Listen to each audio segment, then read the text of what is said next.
Breaking news just coming in. It's another turbulent night that has been reported in Kharkiv. Fresh airstrikes were carried out in the city, resulting in several buildings catching fire.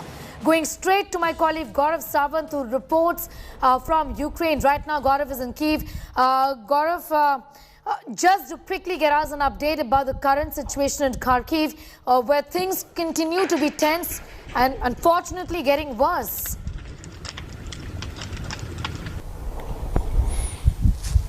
On day 11, the situation in Kharkiv has taken a turn for the worse. The situation is extremely grim. There have been a series of airstrikes and missile strikes that have been reported from Kharkiv, and not just from the suburbs, but from inside the heart of Kharkiv, where pockets of resistance are still being taken out, while Russia is said to be in control of the administrative district, but some of the neighboring regions still remain in control of Ukraine, and counter-strikes have been mounted to oust Russia from Kharkiv. There are claims and counter-claims being made by both sides as to who is completely in control of Kharkiv, because information warfare is also extremely significant here. Now, airstrikes and missile strikes have been carried out by Russia till late last night and almost early this morning to destroy those pockets of resistance as additional Russian troops move in. Ukraine, on the other side, is saying that since they have mounted a series of attacks on the advancing Russian columns, Russia has abandoned its trucks, troops and tank carriers in large numbers, and Russian soldiers are abandoning their weapons and running away. Late last night, close to midnight here, a claim was made by the Ukrainian Ministry of Defense that in the 10th day, till the 10th day of battle, they had destroyed 44 fighter jets of Russian Air Force. They had captured several pilots and co-pilots. They had destroyed 44 attack helicopters and transport helicopters of the Russian Air Force. So massive claims and counterclaims being made from all sides as Russia's pincer move to isolate and choke Kiev, the capital, that continues amidst talks of seeking a negotiation, seeking a settlement, which of course looks easier said than done. Gaurav, it's a worrisome situation. This is the second largest city. Many Indians are there. The instructions from the government of India is for the Indians to leave, essentially. Give us a sense of how many Indian students are there right now in Kharkiv, and what does it look like given that the situation, like you said, has only worsened, isn't it? On day 11, the situation does look grim. The government late yesterday claimed that by evening, most Indians had been evacuated. All Indians had been evacuated from Kharkiv city. If there are some in suburbs or in adjoining areas, effort is still on to get them out of in the line of fire. I mean, right now firing is on, shelling is on, air attacks are on in Kharkiv. So government claimed Kharkiv, everyone has been retrieved from there. Every Indian has been retrieved from Kharkiv. However, people still remain trapped in Sumy, and Sumy is where again intense fighting has been reported. There are officials here, we are told, on ground. They've got buses arranged, and through these buses, as soon as they get that window. Now, India is diplomatically in touch both with the government in Ukraine and the government in Russia, and also through the defense attaches is what I have been told, that even the defense attaches are in touch with their counterparts here, seeking that little window where they can take buses in, get Indian students out, in case both sides agree. Both Russia and Ukraine have to agree to this. Give them this little opportunity where they can get all the children into these buses and then take them towards the Belgorod border, the Russian border. We are told that both Russia and Ukraine have agreed in principle. It's only the timing that hasn't been worked out, and that is why the ambassador here in Ukraine issued a letter saying that Indians have been retrieved from Kharkiv. The effort is on to retrieve them from other strife-torn areas. Hang in there, remain in bunkers for some more time, and as quickly as possible they would be retrieved. Efforts are on to retrieve them. Yes, absolutely. Sneha. And the other concern in Kharkiv is the manner in which civilians really have been caught in this shelling, especially in this particular area, Gaurav. Sneha, civilians are the biggest casualty in this conflict right now. Like, on day 11, look at the situation in Kharkiv, look at the situation in Chernihiv, look at the situation in Irpin, and look at the situation in Mariupol. Now, India today has reported from ground zero in Mariupol, in Kharkiv, and we can tell you that while civilians were trying to leave as quickly as they could, and we showed you those huge columns of vehicles and civilians trying to desperately get out of the battle area, but even this morning a desperate plea was made by the mayor of Mariupol, saying that there are Russian tanks inside the city, there is no electricity, there is no water for over 2 days, there is no medicine. They sought a humanitarian corridor. That humanitarian corridor hasn't worked out. Ukrainians have alleged that the Russians are not letting civilians leave. The Russians are saying the Ukrainians are holding civilians as human shield. And in this allegation and counter allegation, it is those 4 lakh people in Mariupol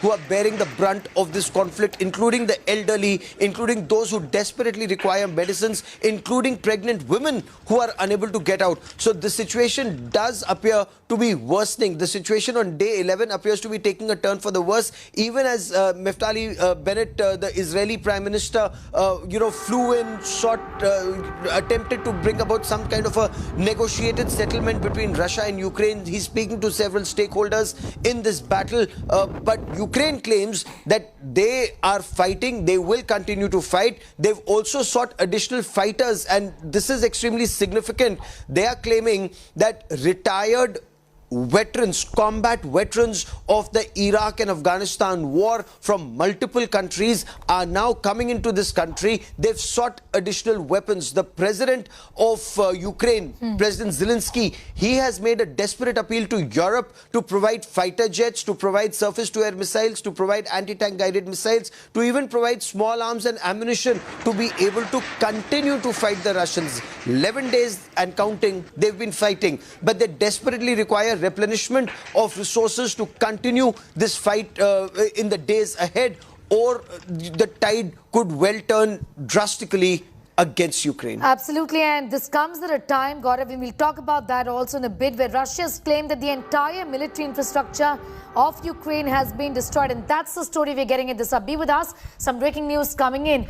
Russian Defense Ministry has made a claim that its armed forces have destroyed 2,119 objects of military infrastructure of Ukraine since the beginning of the operation. Official representative of the Russian Defense Ministry has said that on the 5th of March alone, 5 radar stations and 2 anti-aircraft missile systems were destroyed. Also saying Russia has destroyed 69 aircraft on the ground, 21 aircraft in the air, 748 tanks and more armored combat vehicles, 76 multiple rocket launchers, 274 field artillery and mortars, 534 units of special military vehicles, as well as 59 unmanned aerial vehicles devices. A big claim by Russia there, Gaurav, where it says that it's almost completed, Gaurav, the destruction of Ukrainian military infrastructure.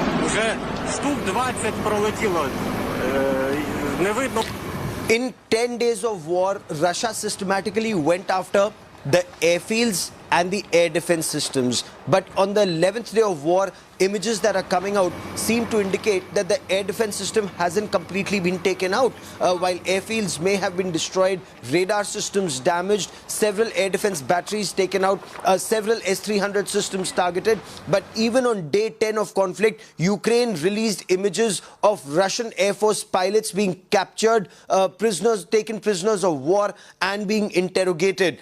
They've released pictures of aircraft, Russian Air Force aircraft being shot down, and helicopters, whether it's the Mi-24, Mi-24 attack helicopter or Mi-35 attack helicopter or transport helicopters. They are saying that they have been able to successfully take them down. Not just claims, but also backing those claims with some images being released of the destroyed machines of war and captured pilots. Now, the Defense Ministry here late last night released figures saying, which the President also spoke of, 10,000 Russian soldiers have been killed as a claim by the Ukrainian President. The Ukrainian Ministry of Defense has also claimed that they have destroyed 88, and that's a huge number, 88 aircraft and helicopters of the Russian Air Force. That's a claim being made by Ukraine. They are saying they've destroyed 44 fighter jets, including Su-30s, Su-27s, some MiG-29s have been destroyed. That's the claim by Ukraine. They're also saying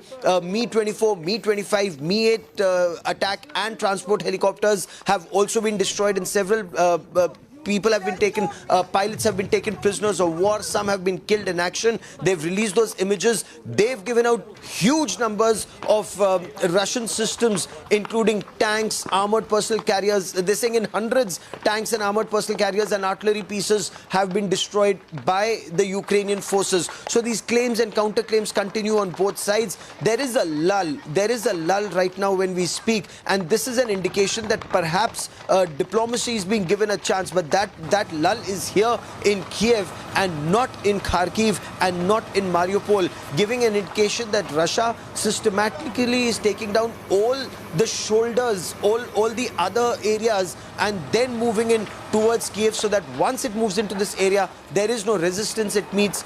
Its tail should not meet any resistance when the teeth attacks Kiev.